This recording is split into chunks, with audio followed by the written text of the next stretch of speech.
عذاب القبور حسنة وقنا عذاب الميزان حسنة وقنا عذاب الصراط حسنة وقنا عذاب النار رب ارحمهما كما ربياني صغيرا رب ارحمهما كما ربياني صغيرا পরওয়ারদিগারে আলম মহিয়ান গরিয়ান সর্বশক্তিমান ইয়া রাব্বুল আলামিন আপনার মহান শাহী দরবারে আমরা কিছু গুনাহগার ব্যক্তি হাত উঠাইয়াছি মাহবুব আপনার পবিত্র কোরআনে পাক থেকে কিছু তেলাওয়াত করেছে মাহবুব সকল ভুল ভ্রান্তিগুলিকে আপনি ক্ষমা করে দিন এবং সর্বপ্রথম এর থেকে সওয়াবটুকু আপনি লক্ষ হাজার কোটি গুণে বৃদ্ধি করে সর্বপ্রথমে আপনার প্রিয় হাবিব যাকে সৃষ্টি না করলে দুনিয়া আখিরাতের প্রয়োজন হতো না সেই আমাদের শেষ নবী হযরত মুহাম্মদ মুস্তাফা সাল্লাল্লাহু আলাইহি ওয়াসাল্লামের পাক রওজা মুবারকে আপনি পৌঁছাইয়া দিন মাহবুব রব্বুল আলামিন। আমিও একজন অসুস্থ মানুষ ব্যক্তি, আপনার বান্দা, আপনি বলেছেন অসুস্থ ব্যক্তিদের দোয়া নাকি কবুল হয়। আমি জানি আমি গুনাহগার, আমার গুনাহ শেষ নাই মাহবুব, তারপরও আপনার মহান শাহী দরবারে হাত উত্তোলন করেছি, আপনি তো কাউকে খালি হাতে ফেরাইয়া দেন না মাহবুব রব্বুল আলামিন।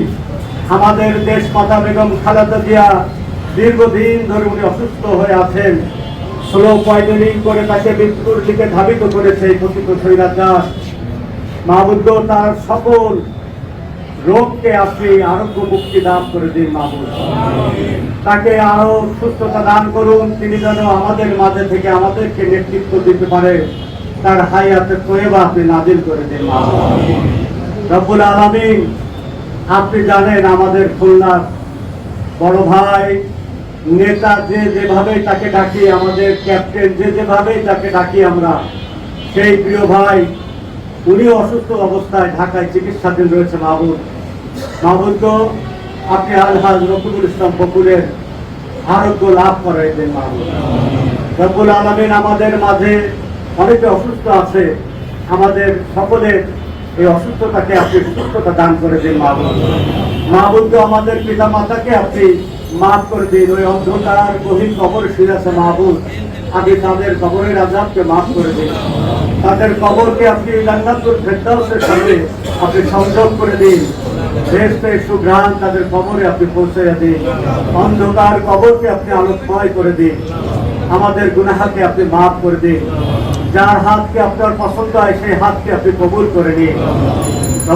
রব্বুকা রব্বুল ইজ্জতি আম্মা ইয়াসিফুন, আসসালামু আলাল মুরসালিন, আলহামদুলিল্লাহি রাব্বিল আলামিন।